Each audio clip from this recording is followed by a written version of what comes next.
ঈদের 10 দিন পরে ঈদের দিনে সারাদিন কি করলাম চলেন আপনাদের সাথে শেয়ার করা যাক।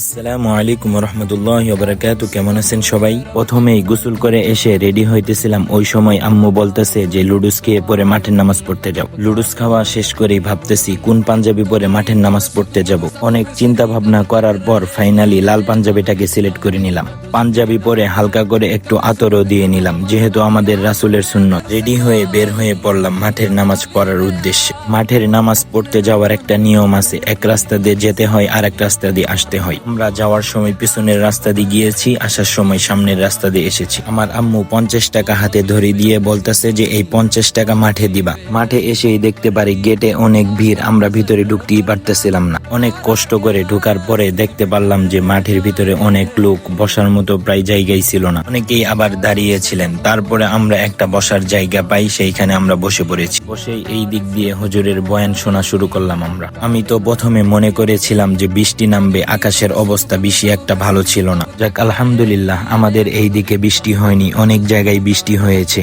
বৃষ্টিটাও একটা আল্লাহ তাআলার নিয়ামত। বয়ান শেষ, এখন আমরা নামাজের উদ্দেশ্যে দাঁড়িয়ে পড়েছি। তারপর হুজুর বলতেছিল যে সবাই নিজ নিজ দায়িত্বে কাতারগুলা সোজা করে নেন। ভাবতেই খুব আনন্দ লাগে, এলাকার সবাই মিলে খোলা আকাশের নিচে একসাথে মাঠের নামাজ পড়তে যে কতটা একটা শান্তি, এটা যারা খোলা আকাশের নিচে নামাজ না পড়ে তারা হয়তো জানে না। নামাজ শেষ হওয়ার সাথে সাথেই অনেকেই চলে যাচ্ছে। হুজুর বারবার বলতেছিল যে খুতবা শোনা ওয়াজিব, সবাই খুতবা শুনে দোয়া করে পড়ে যাবেন ইনশাআল্লাহ। কে শুনে কার কথা?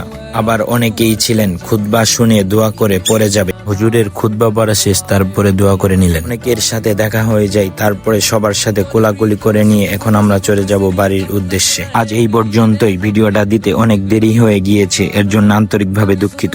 সাবস্ক্রাইব